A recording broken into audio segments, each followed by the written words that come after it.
The following program contains incessant calls to battle with the unsavory.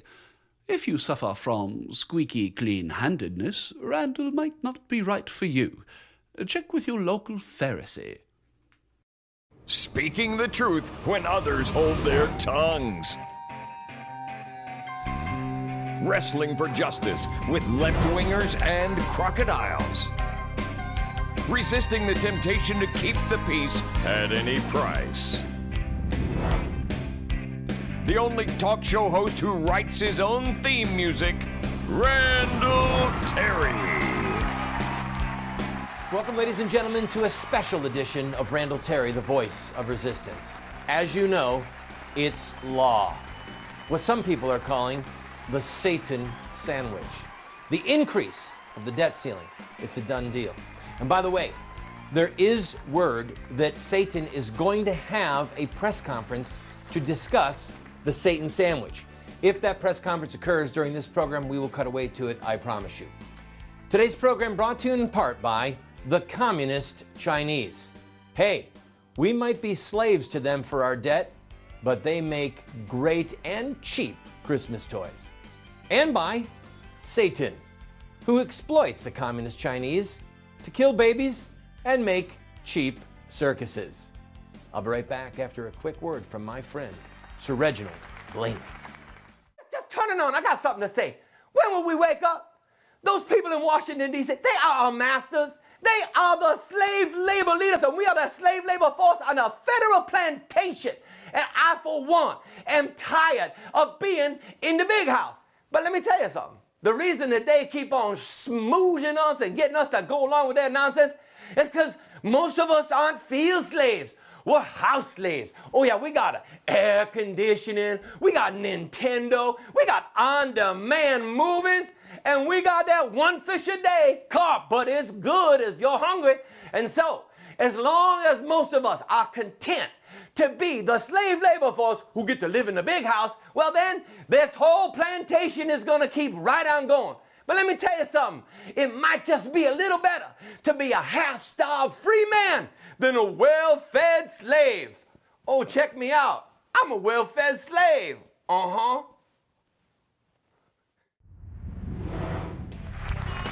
Welcome, ladies and gentlemen, to the program. Well, the sugar-coated Satan sandwich has become law. Thank you, by the way, Congressman Emanuel Cleaver, for that clever phrase. We'll return to it.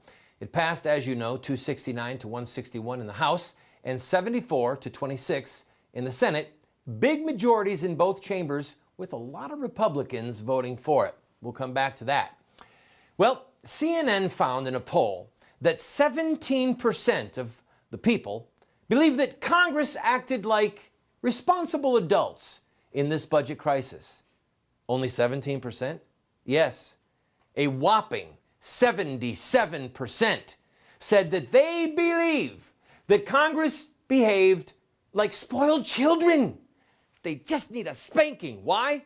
Because you won't eat your Satan sandwich. Vice President Biden actually had to go to Capitol Hill and browbeat Democrats to eat their Satan sandwich. Biden allegedly said, "If the nanny Obama says that you will eat your Satan sandwich, you will eat it, and you will like it." The Democrats whimpered and whined, saying that the Republicans were acting like terrorists.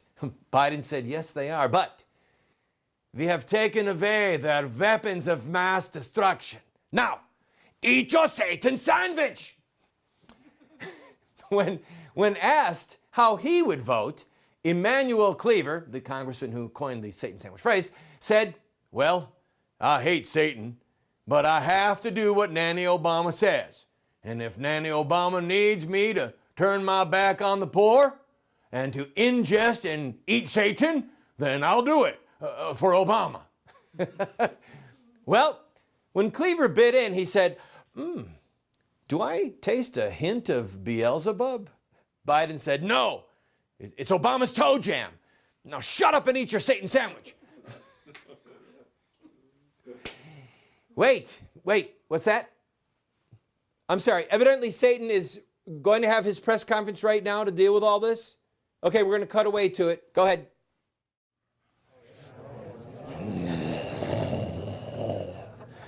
ladies and gentlemen, dogs and worms, terrorists and pedophiles, I will be brief. First, how in hell can any thinking person or demon think that I would be in a sandwich with Barry Obama and John Boehner? The very thought is repulsive. Second, I would never be in a sandwich with Mitch O'Connell or Harry Reid.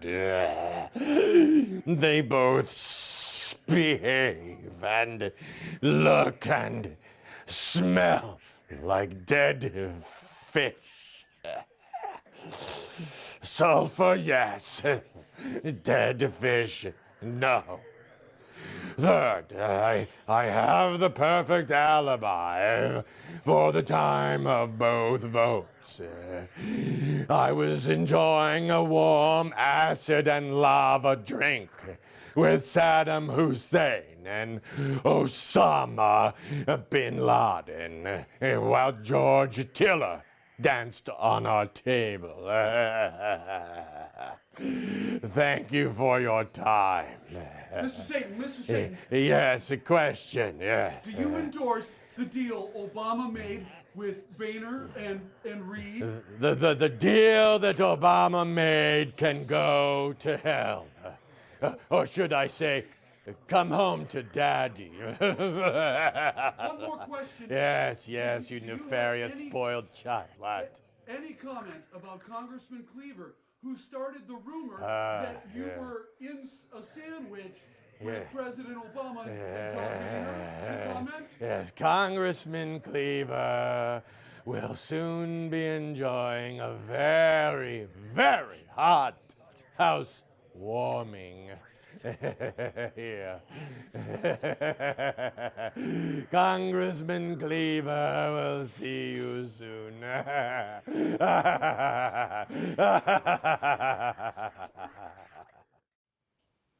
Wow.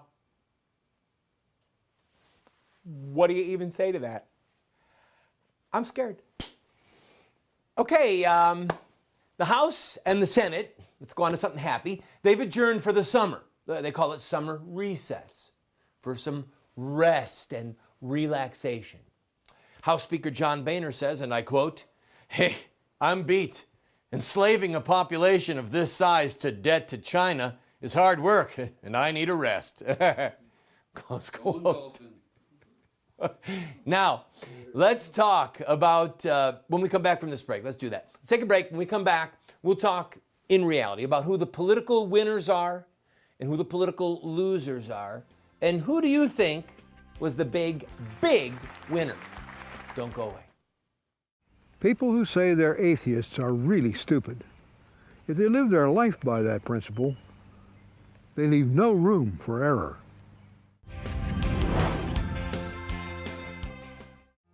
Moments with Moses. You shall not bring the hire of a harlot, or the wages of a dog into the house of the Lord your God, in payment for any vow. For both of these are an abomination to the Lord your God. Welcome back to the program, friend. It is I, your servant, Randall.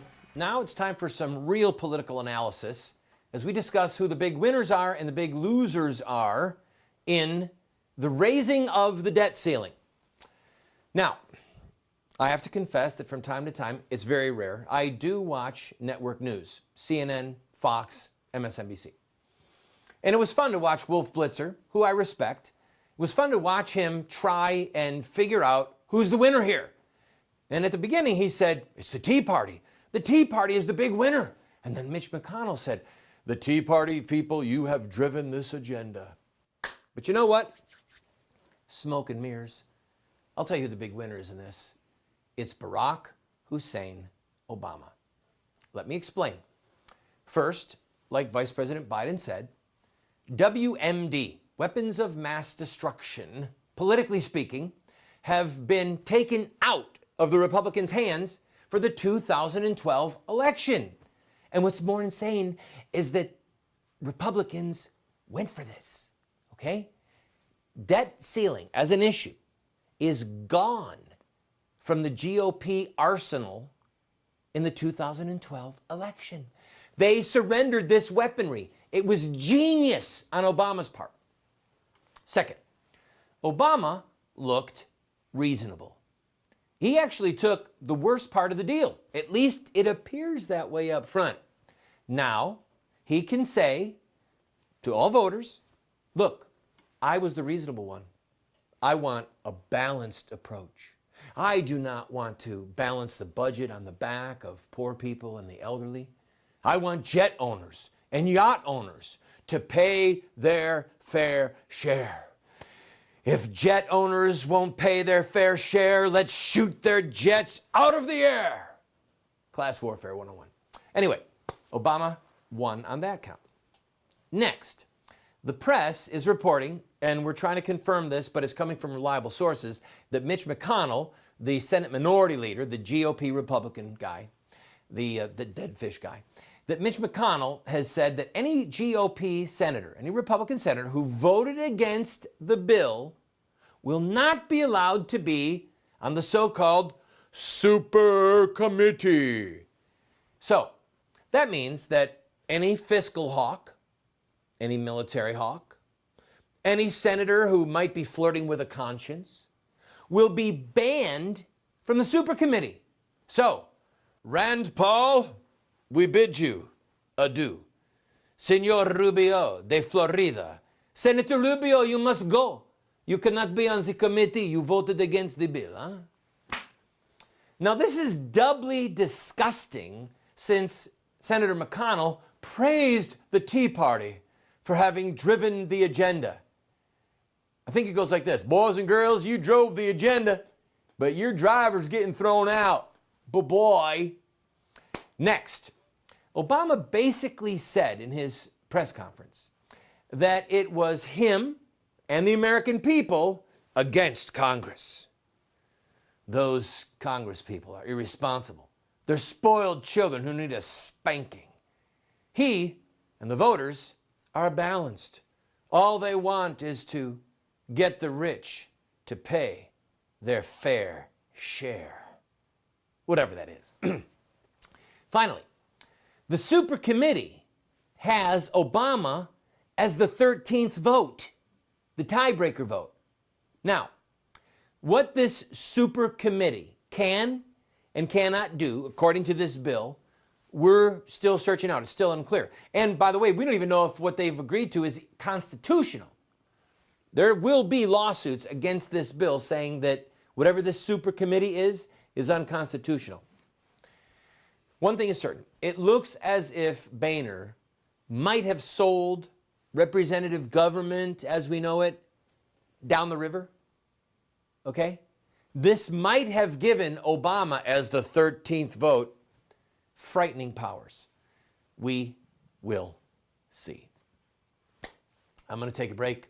I'm going to resist the temptation right now to hearken back to a time in Germany when the Reichstag used their constitutional powers to surrender the Constitution to a madman. I'm going to resist the temptation to talk about it. And I'm going to take a commercial break. And when I come back, we're going to do a song that makes everyone happy. Please, Andrew, cut away before I blow a gasket. Cut the camera off. Cut it off. It's a clock. Hit it. Come on. Come on. Come on. It's just not art. It's a philosophical statement that the Ten Commandments are the foundation of justice and law. Now I know that there's probably some older, lecherous men here.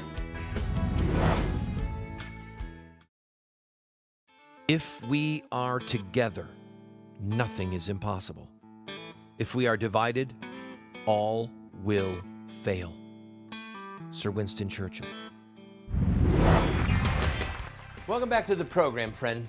At the core of the debate that is happening in Congress, well, there are actually several cores, and some of them are melting down, like in Japan. Anyway, at the core of the debate is whether or not it is government that creates jobs, that can spark us with stimulus packages to come out of this deficit. President Obama in his press conference saying, hey, Congress needs to come back as quick as possible and pass some of these bills that are there and get them in front of me so I can sign them. Let's use all those unemployed house builders to build airports and bridges and the infrastructure that our country desperately needs. Listen, read more debt, more spending. We've got to borrow more money so that we can spend more. Cha-ching, cha-ching, cha-ching. I need a new credit card.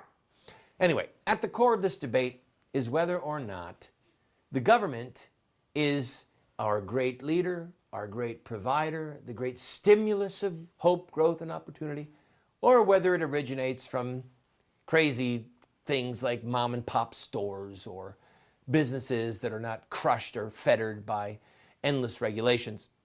That being said, I decided to convert. Yeah, I want the stimulus bill to save me. So I put down my thoughts in song. I give you from the depths of my soul, stimulus bill. President Obama, Harry Reid, Federal Reserve, you've got something I need. I'm drowning in red, won't you rescue me? I need you, please. Got a penthouse in London, my rent's overdue. They repoed my Mercedes, my Ferrari too. Got holes in my Goldman Sachs parachute. I need you, yes I do. Stimulus bill, won't you please help me? Stimulus bill, I'm down on my knees. Stimulus bill, you made a slave out of me, but I love you, can't you see? If Wall Street crashes and London goes up in flames, Barack Hussein Obama, they'll curse all your names. Let the Hicks and the Sticks pay for our tricks. Give them circuses and breadsticks. Stimulus bill, won't you please help me? Stimulus bill, I'm down on my knees. Stimulus bill, you made a slave out of me, but I love you, can't you see? Oh, from Wall Street to London, yes, and Athens, we're gonna bail out everyone. Heck, we might even bail out China next. How would you like your General Cho's chicken?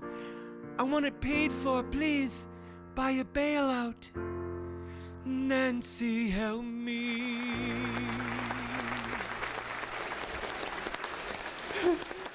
I'm sorry. I'm sorry for the times that I used this program to bash the government. If the stimulus bill can save us all, and if this raising of the debt ceiling can save us, and if bailing out Wall Street that can save us, who am I to say that slavery is a bad thing? Who am I to say that we shouldn't be in debt to China for the rest of our blessed lives? A well-fed and a well-dressed slave is better than a half-starved free man dressed in rags any day. Got it. Okay, got it. All right. All right, I've got to take a break because I'm going to snap. Yeah, clearly I am. When we come back, a word from one of those ridiculous extremists, one of our founding fathers. I'll be right back.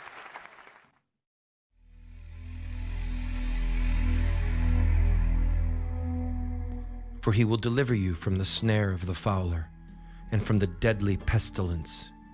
He will cover you with his pinions, and under his wings you will find refuge. His faithfulness is a shield and buckler.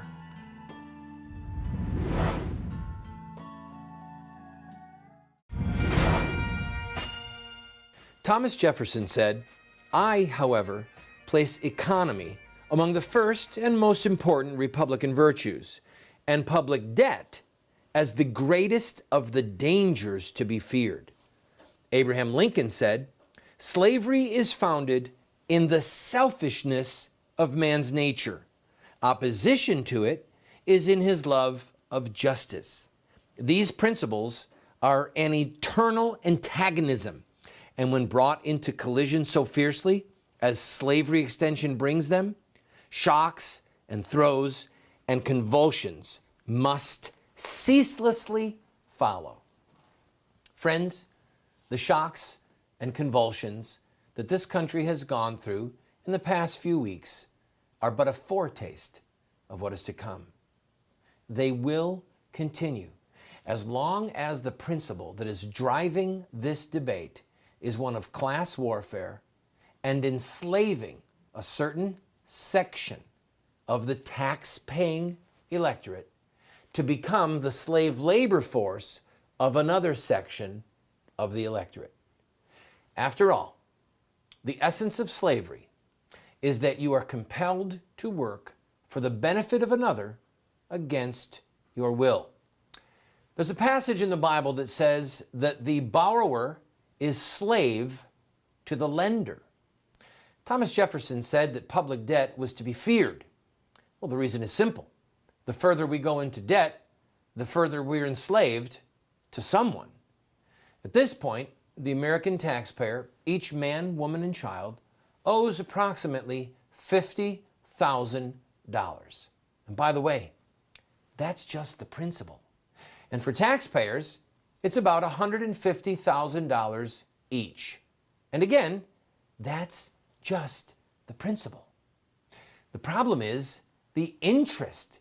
It's not just that you and I are $50,000 in debt each, a huge portion of that going to the Chinese communists. It's that we've got to pay interest on that for years and for decades. And the drunken sailors that are running this ship of state are continuing to enslave us with their agenda. Therefore, the convulsions that we saw are going to continue until this slave-driven agenda comes to an end.